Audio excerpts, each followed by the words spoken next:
Many of our good fellow citizens who essentially, that's okay. He's always upside down. Not today.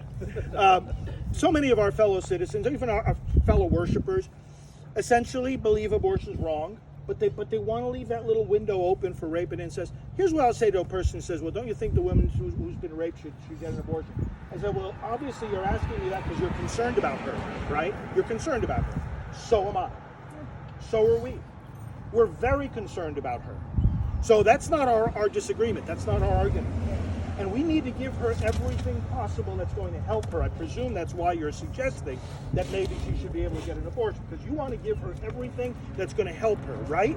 And they say, right. I say, okay, we agree on that too. So what really is the question? The question really is, will an abortion help her? Isn't that the root question? If somebody's been raped, is an abortion, because if an abortion is not going to help her, if it's going to hurt her all the more, why would we want to hurt her if we care about her? So you take that, you connect with the person who's asking you the question or who's disagreeing with you. You connect with them by acknowledging that really what they're doing and expressing that concern is right, and you are one with them on that. But then you point out that, hey, listen, if a person who's been raped has an abortion, and we have studies that show this, it's not going to help her. It's only going to traumatize her more. It's certainly not going to undo the rape, right? It's not going to undo the rape. And it's going to now give her the added burden that not only was something violent done to me, for which I'm not at all guilty, but I did something violent against someone else. So you don't even start with the argument. I mean, the argument is very, very persuasive. Hey, wait a minute. That's an innocent child. Why punish the baby for the crime of the father? That is an argument. But you don't start with that. You start with what the questioner is obviously asking about is, don't we care about that woman? We do. You know, one of the ways we win here, and this is also one of the ways we win politically, is that we have to show that we're the compassionate side of this debate. We are the compassionate people. We're the ones running the pregnancy centers, not the other side. And we're the ones reaching out, even to people who've been raped, to say, listen, we're with you. We're not against you. We're going to walk with you through the healing that you need. And abortion is not the path to healing. It's the path to more trauma. So I hope that's helpful. Yeah. Let me piggyback on that. About 9 months ago, I was at Mar-a-Lago with President Trump, and he invited 12 other people. They paid $150,000 for dinner. He invited me for free. I didn't even leave a tip.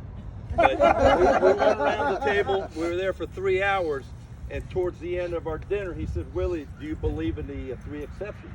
Rape, the life of the mother, or incest? And I stood up and I said, as the president of Palm Beach County Right to Life League for 13 years, and I pointed at him just like I'm pointing at Tom, and I said, as the president of pro-lifer for Trump, there's no exceptions when it comes to abortion. And his eyes got this big, and I said, do you know who Pam Stencil is? And I was talking to Father Frank about this last night. She is now a big attorney and one of the biggest pro-lifers in the country, and a dear friend of mine. When her mom was 15 years old, she got raped and got pregnant, and actually had Pam.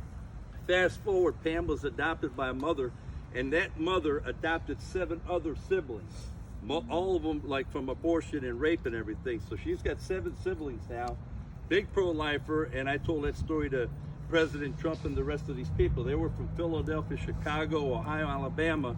And the whole dinner turned into a pro-life meeting. And it was amazing because every time somebody mentioned 15-week ban, or if they said Catholic Church or the bishop, he would look at me and says, Willie, what's your take on it? And it was really an amazing thing. It really was. I wish I could have recorded it. But the whole thing just turned into a pro-life type of event. And Boris Epstein, who was his attorney, was sitting next to me, Jewish guy, and every time I said something, he was giving me fist bumps. I mean, literally, my knuckles are hurting the whole night going like that. So he gave me his card and says, call me tomorrow, and we became best of friends. So it's amazing how you could turn things around and bring in the pro-life, movement into a dinner there with President Trump. Yeah. And again, we pray to God, and Father Frank and I are trying to set up a meeting with him, and we've been working on this for some time to see if we can sit down and say, look, what is the message for the Republicans here? Because when he came out 2 months ago saying that the 6-week heartbeat ban was a little too harsh, I mean, both of us said, oh my God, where are we going? So pray for President Trump and for all the Republicans, because we need to have the same message when it comes to abortion. Remember, abortion is the only issue that the left, the liberals have. They can't talk about the economy, the border, crime, or anything. They have one issue, and they're trying to hit all of us with abortion and trying to make us feel like we're the lunatics.